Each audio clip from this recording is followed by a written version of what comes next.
Andrew, Blanche seemed to fight me. We all watched it. You reported on it extensively. He did not want to put anything in writing until he absolutely had to. Do you have any reporting on how this deal finally came together?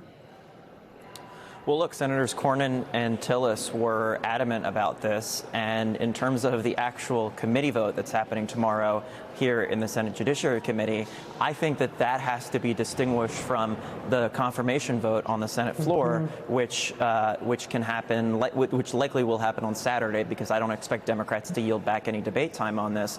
But the reason why I say that, Alicia, is because just because Cornyn and Tillis are okay with this doesn't mean that the other holdouts who we've reported on are okay with it as well. One I would note in particular is Senator Bill Cassidy. Of course, Trump made him a political free agent by endorsing a primary challenger to him, so he's more emboldened to take these sort of stands on these types of things.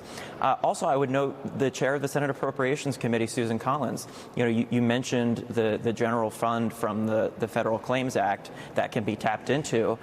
That's something that Senator Collins' committee actually controls and funds, and she's talked a little bit about that in the past as well, including in her questioning with Todd Blanche earlier this summer at a budget hearing.